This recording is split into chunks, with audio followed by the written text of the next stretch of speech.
Olá, bem-vindo, bem-vinda. Desculpe eu estar assim meio já sorridente para quem tá rindo para valer.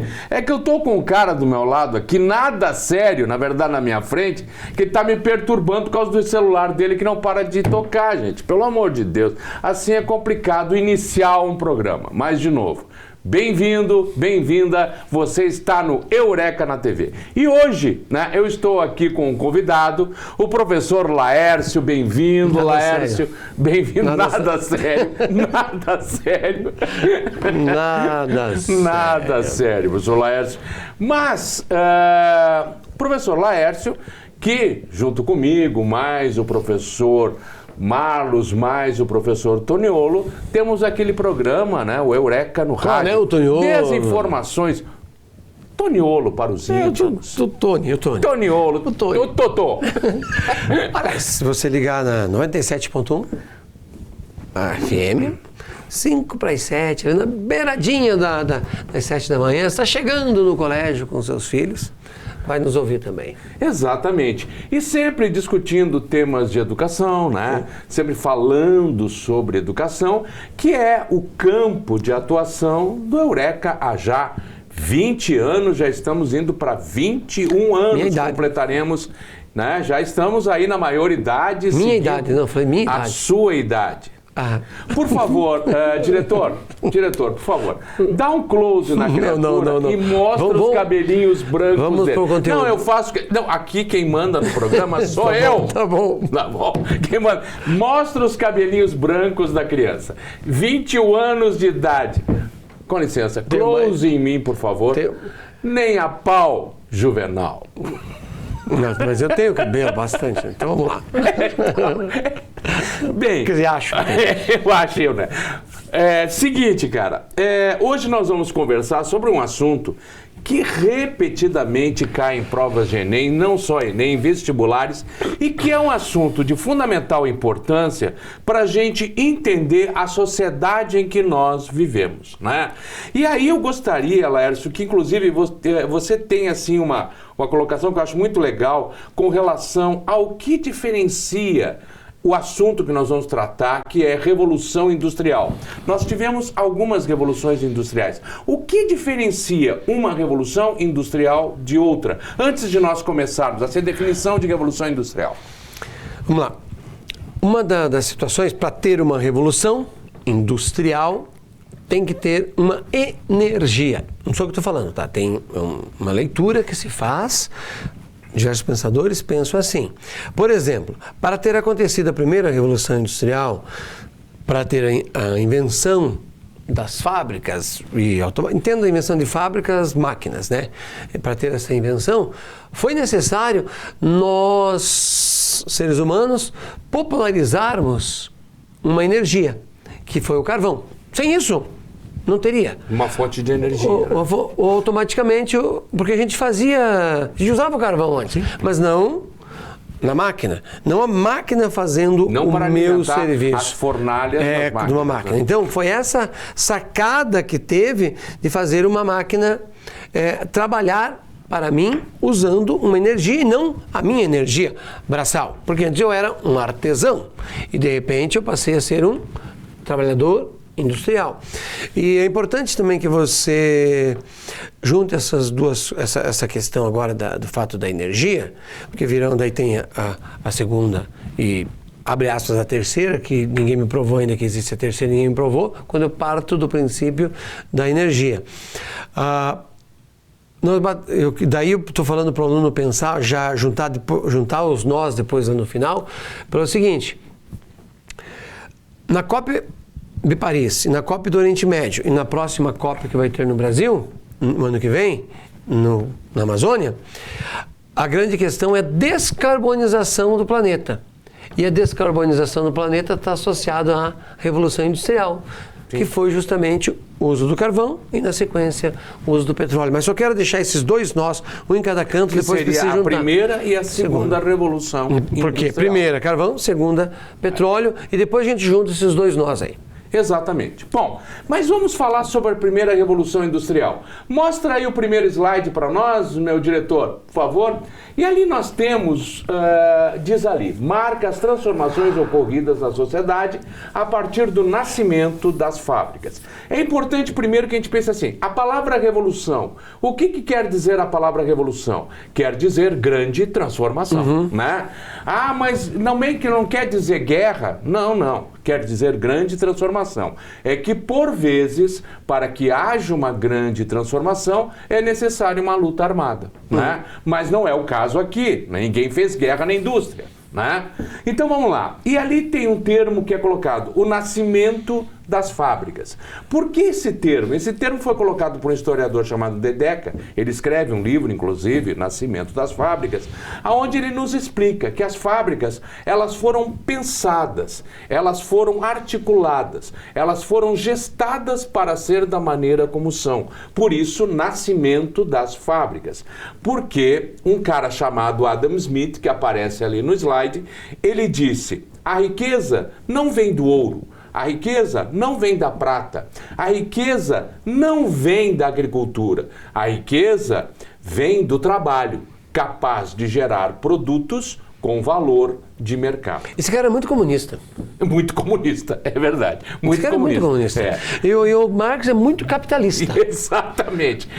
Não vamos confundir as coisas, pessoal, aí que não vamos confundir as cabeças. Tanto é que Marx escreve O Capital. É, exatamente. Não falou de... E veja, o que ele está colocando ali? A princípio, quando você ouve a riqueza vem do trabalho capaz de gerar produtos com valor do mercado, o que você entende? Pô, pera um pouquinho, quanto mais eu trabalhar, mais rico eu vou ficar. Não, mas não foi isso que ele quis dizer. Ele quis dizer que quanto mais trabalho você explorar, mais rico você fica. Mais se tiver gente trabalhando para você... Exato. E aí vem uma outra ideia, né?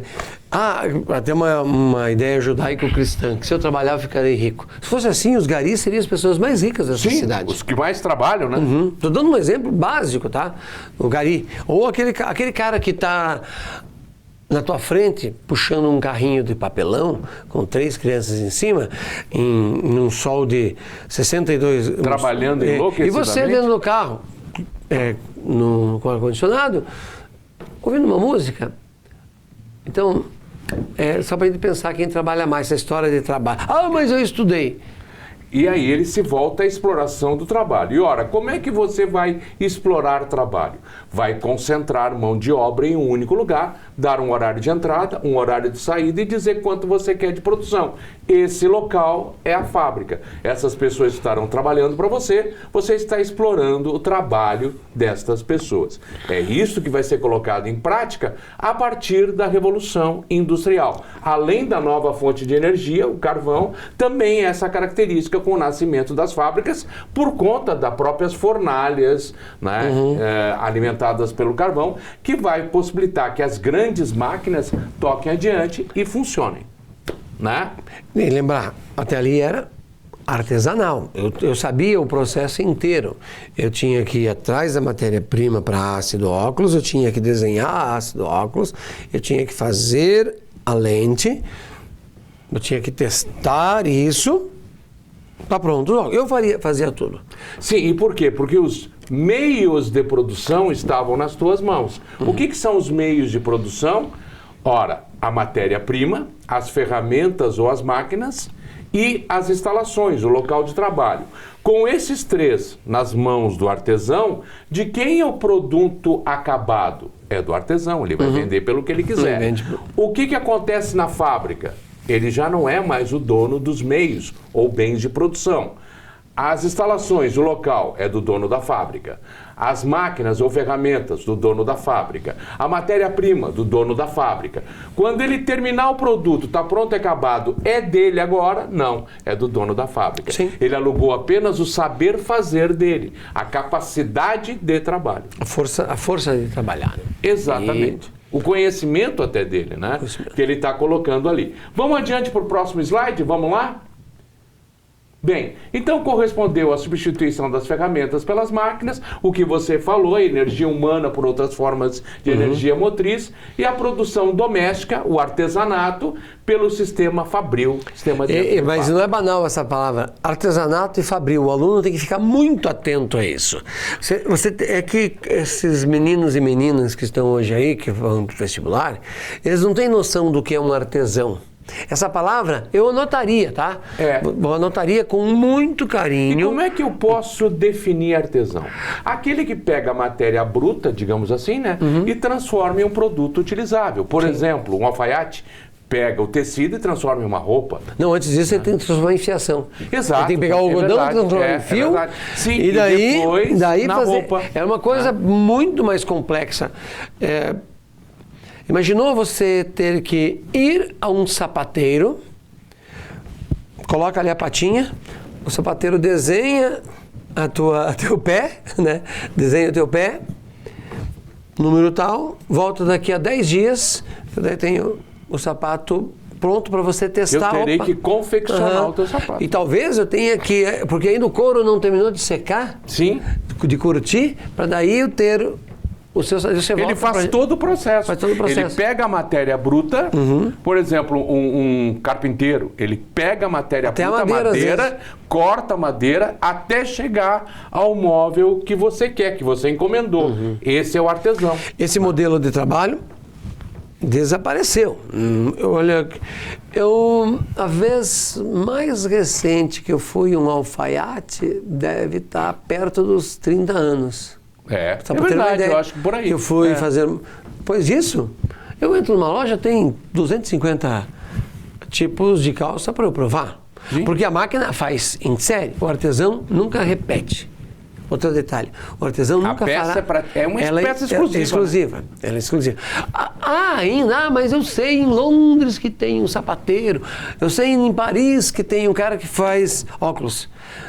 Mas isso é uma coisa assim tão exclusiva, que é quase em extinção. E aí você paga até inclusive o preço por essa exclusividade. Pelo artesão, paga o preço do trabalho artesão. Sim. Isso é bem pesado. Que às vezes a gente imagina que não deveria ser valorizado, ao contrário, é o que deveria ser mais valorizado, né? É o que mais é a arte da pessoa que está ali. Bom, vamos para o próximo slide ali, por favor. Vamos para o seguinte, vamos lá. Então ali, e a Inglaterra possuía, né, e ali nós temos as condições que propiciaram que a Inglaterra fosse o primeiro país a fazer a sua revolução industrial. Então, grandes capitais acumulados, uma burguesia enriquecida e no poder por conta de estar no parlamento, né, recursos naturais, aí entra o carvão e o ferro, e uma grande disponibilidade de mão de obra. E essa grande disponibilidade vinha de onde? Dos enclosures, dos cercamentos. Mas nós vamos falar sobre isso daqui a pouquinho, depois do nosso intervalo. A gente retorna, vai lá, toma uma aguinha, faz aquele santo xixizinho e volta para nós continuarmos. Beleza? Até daqui a pouco. Estamos esperando por você, hein? Não nos deixe sozinhos.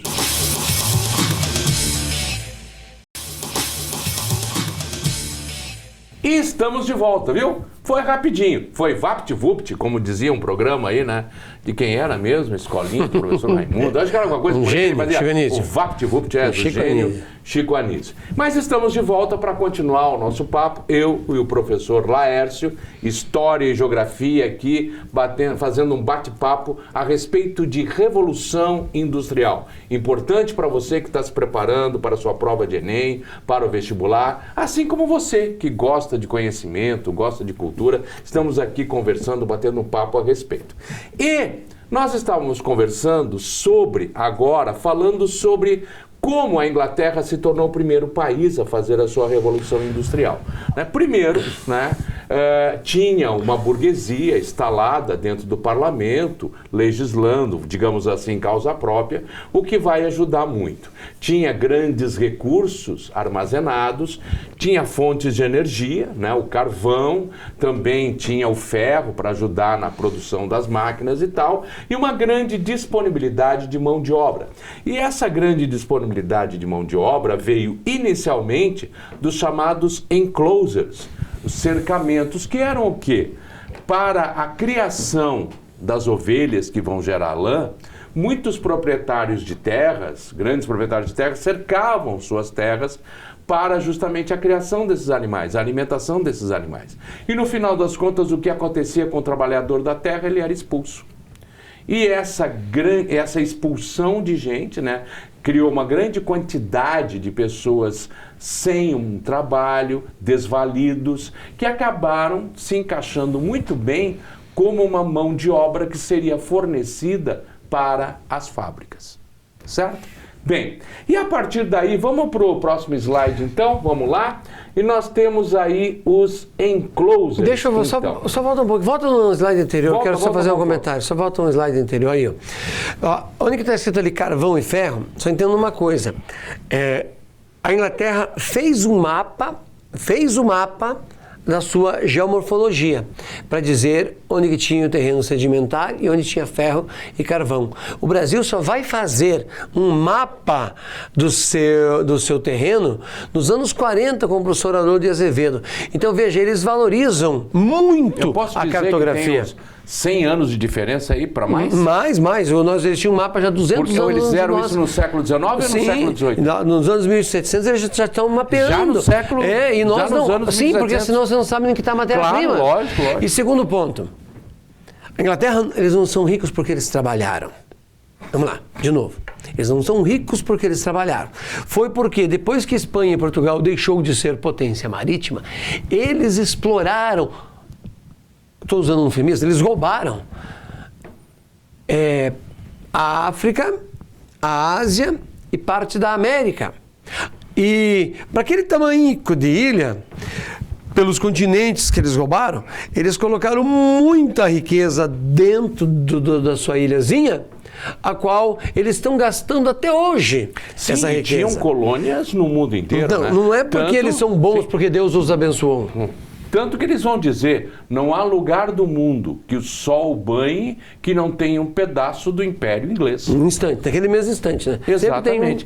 Inclusive, né, aproveitando que você está aqui, os fusos horários nasceram daí, né? É porque daí eles vão sentir... Tanto é que o GMT já foi no Brasil, onde é Tordesilhas. Quem manda no mundo tem o GMT. Então, quem mandava no mundo era Portugal e Espanha. Decidiram que o mundo estava dividido em dois. Quando a Inglaterra ganha o poder, ela vai levar essa linha, para nós era Tordesilhas, eles vão chamar de Greenwich Meridian Time, a linha das horas, para o seu país. E ali eles dividem o mundo em dois e estabelece um padrão de horário, porque eu precisava controlar o trabalhador. E no mundo inteiro. No mundo inteiro. Ter o controle da... Porque antes eu trabalhava conforme eu olhasse para o sol. Sol aparecendo pela manhã, o sol na metade da manhã, o sol ao meio-dia, o sol na metade da tarde, o sol no final da tarde. Onde você estiver aí, veja onde está norte, sul, leste e oeste na sua direção. Lembre, o sol aparece pela manhã, não nasce, aparece no leste, se põe ou desaparece no oeste e assim por diante. Foi necessário ter um padrão de horário. Daí fizeram uma conta básica. Um círculo 360, vamos dizer que o horário, uma hora, que um dia tem 24 horas, se eu dividir 360 por 24 dá 15, ou seja, cada fuso, uma hora, cada 15 graus de longitude, uma hora, daí cria-se o meridiano das horas GMT. Quer dizer, uma convenção que nós utilizamos até hoje, que tinha a função de beneficiar a Inglaterra, por conta de ela saber das suas diferentes colônias pelo mundo inteiro, aonde estava produzindo, que hora estava, que hora tinha terminado de produzir, aonde ia começar a produzir, quer dizer, tinha uma noção do mundo inteiro da produção. É o básico de uma bolsa de valores, né? Só você olhar. Só que hoje, tecnicamente, o GMT não está mais em Londres, né? O GMT está em Nova York, porque o mundo dorme sabendo o que vai acontecer com Nova York na manhã seguinte e assim por diante. Ele espera Nova York dormir para saber se ela fechou com um bom humor, espera Nova York acordar, a Rua do Muro, lembrando que ali daí Wall Street chama-se Rua do Muro porque os holandeses dominavam aquela área e construíram um muro. E os ingleses vêm nos holandeses, tocam os caras dali, e aquele muro que tinha vira a rua talvez mais famosa do mundo, Wall Street, e assim por diante. É importante você pensar, ligar todas essas coisas, juntar, como eu disse lá no início. Tem um monte de nós aí que nós precisamos ligar para até, se acaso, precisar aceitar em uma redação esses dados. Exatamente. Vamos para frente? Vamos ali para as consequências da Revolução Industrial. Vamos para o slide das consequências, que eu acho que tem mais um, por favor. Nós temos uma boa parte para conversar. Então, nós temos ali as consequências da Revolução Industrial. Então, nós temos o êxodo rural, o rápido e desordenado crescimento das cidades. E eu queria destacar uma coisa com você, a poluição ambiental, né? Por exemplo, hoje se sabe que o famoso fog inglês, né, tão charmoso dos filmes, lindo, né, lindo, e tal, lindo. né, aquele fog e tal, né, do século XIX, da era vitoriana, né, para o século XX, se sabe que era a poluição que baixava na cidade, que ficava, né, impossível das pessoas enxergarem a quase um palmo adiante do nariz. Se você... Agora vamos juntar então aquilo que eu disse lá no início. E eu estou batendo na tecla que a possibilidade é muito grande de termos uma redação esse ano ligada ao meio ambiente, ao ambiente. É enorme a possibilidade de nós termos uma redação ligada a isso. E o relatório das duas COPs, a do Oriente Médio e a de Paris, então, batem na seguinte tecla: no nível que nós estamos jogando poluição na atmosfera por causa das fábricas, não é porque a fábrica lá está poluindo, você tem que entender que isso aqui é poluição, isso aqui é poluição, essa camisa é poluição. Se nós continuarmos no nível que nós estamos, nós vamos aquecer o planeta a 3 graus. É um sistema sem volta.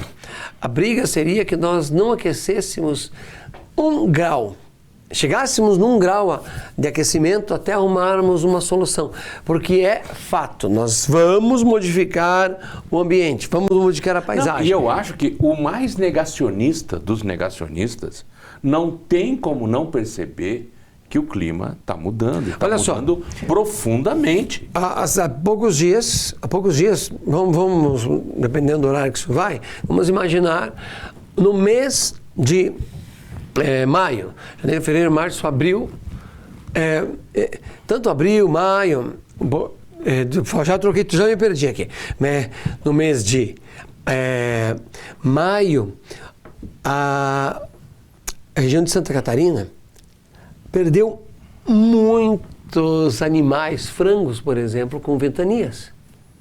O Paraná perdeu, o Rio Grande do Sul perdeu. Com as mudanças climáticas, por exemplo, a galinha é muito sensível na produção dos ovos.